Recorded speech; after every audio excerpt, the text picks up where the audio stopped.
Good evening. Okay, I think this is actually working this time. Thanks for your patience. I'll see if anyone gets on. I just switched to my iPad. I don't know if anyone's ever had an issue with Facebook Live, but my cell phone definitely no go. But the iPad is currently working, so that's great. Tonight, I'll just do a quick review of what we've covered so far, and then we will do our meditation on mantras and affirmations. And tonight we're going to do the affirmation, but I'll explain why and when you would use a mantra and where it stems from. So up until now, we talked about, just very briefly, the different stages that lead up to meditation. So just to go over those really simply. Step one, be a good person. Have good thoughts, treat others with respect, treat your body with respect. So treating your body with respect includes proper diet, so eating nutritious foods that are real, and taking supplements for your vitamins and your minerals.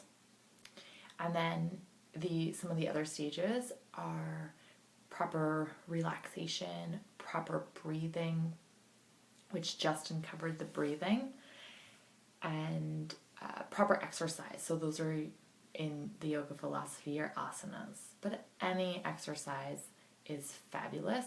Oh good, Nicole is on. I know that Nicole's really tired and she'll be going to sleep very soon to honor her body tonight.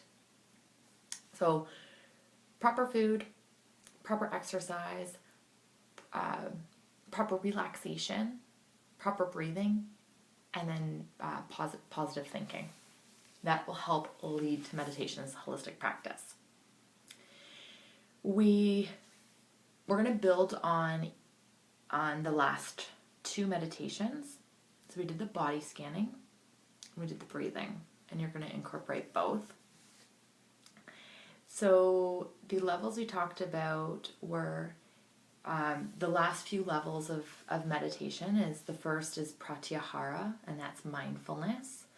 So if you're having all these thoughts flood in when you're meditating, there's nothing wrong with that, because we need to deal with those emotions and we need to deal with those physical sensations.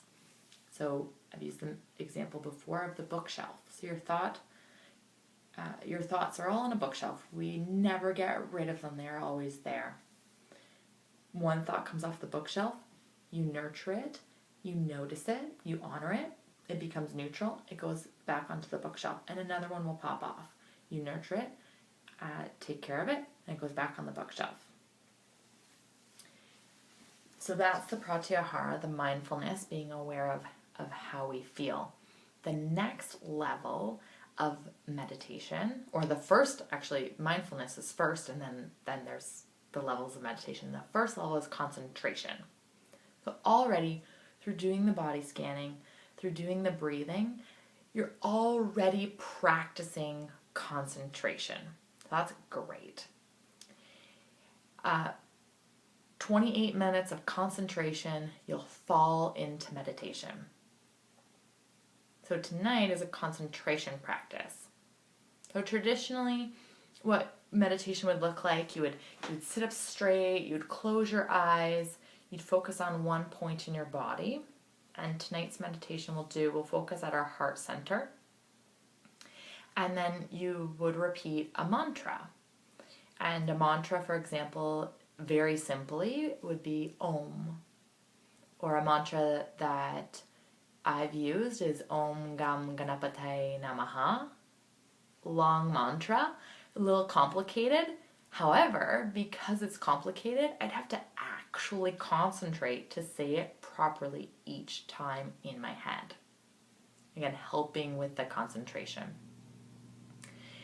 The mantras have a vibration, and the vibration can help break up some past patterns or negativity or any sort of emotional traumas that our bodies carry. It can help break them apart. So that's, remember, the thought coming off the bookshelf. The mantra can actually break that thought apart and dissolve it to neutral. so it goes back on the bookshelf, without you even having to necessarily see the thought or feel the thought. But again, if it keeps coming up really strong, then you want to go back to pratyahara, mindfulness, where you actually pay attention to it. Don't force and suppress it down.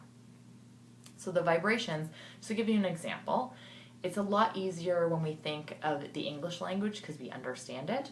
But if we go vibration-wise, if I go, fuck, is that a good vibration?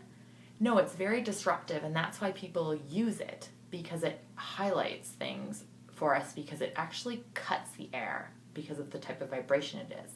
Whereas the word love is, of course I'm saying it differently, but love is a higher vibration and it's purer.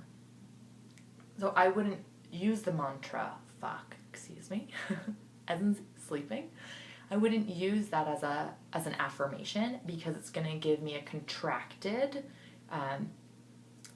vibration in my body, and I don't want that for my mind. So I could use love as a mantra, as an affirmation.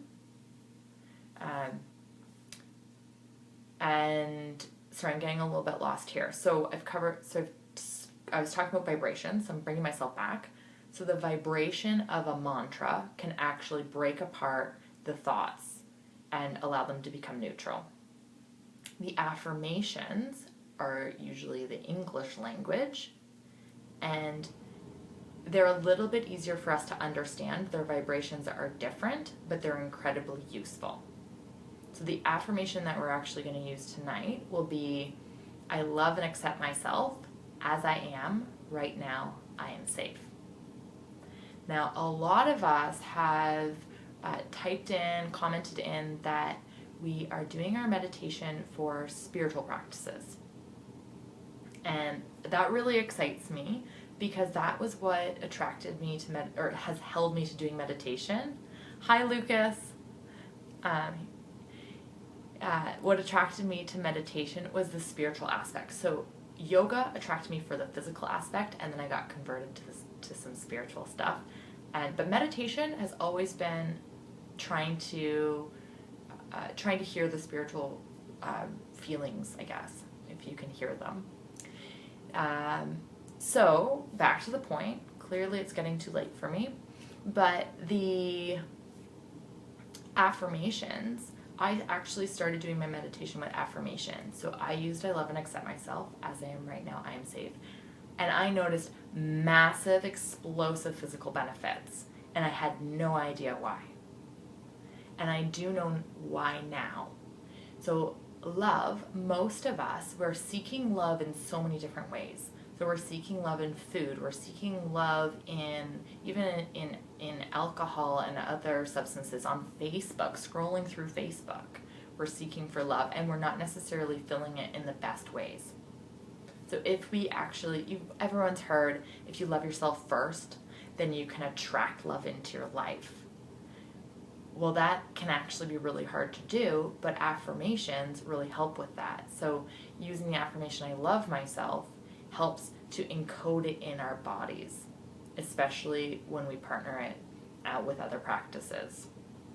So that's the love bit. That causes amazing hormonal, beautiful stuff throughout our body. And then the end of the affirmations, any affirmation that you ever choose, is really important to use I am safe. And now what I've learned about why that's important is because most of us are stressed out and our bodies are in a physiological state of stress. 100 years ago, the only reason that we would be stressed is if we were running from a tiger, or there was a flood or a famine or war. But in today's society, we don't have any of those issues. So if you're looking for meditation for spiritual purposes, but your body doesn't feel safe, you won't fall into meditation.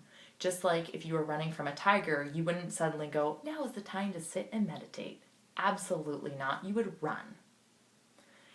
And then all the other physical benefits that come. So when your hormones are completely out of whack and you believe that you are not safe because your stressed out environment from work, driving, being on screens, all those things stress our bodies.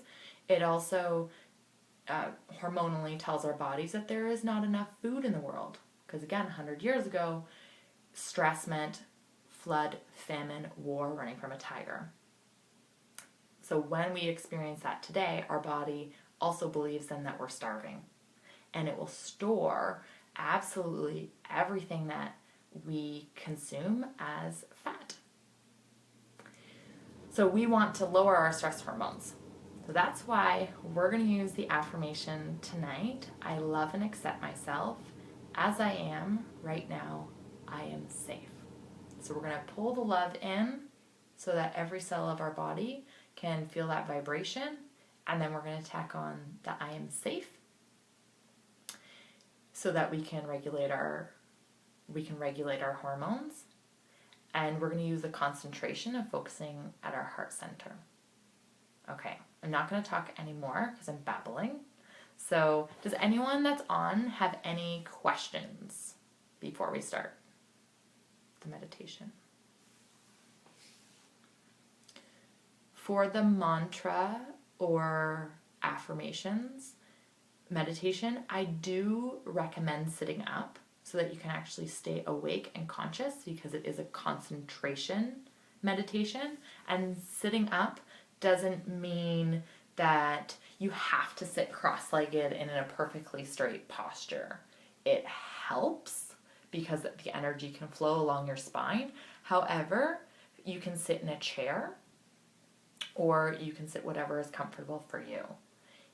If you need to, you can also lay down. So there is the guidelines for meditation, they're just guidelines. They're not rules, and you can do whatever you want. So get comfortable. I don't see anyone posting questions, so get comfortable, and we will start the affirmation meditation. I'm just trying to get off of Facebook Live.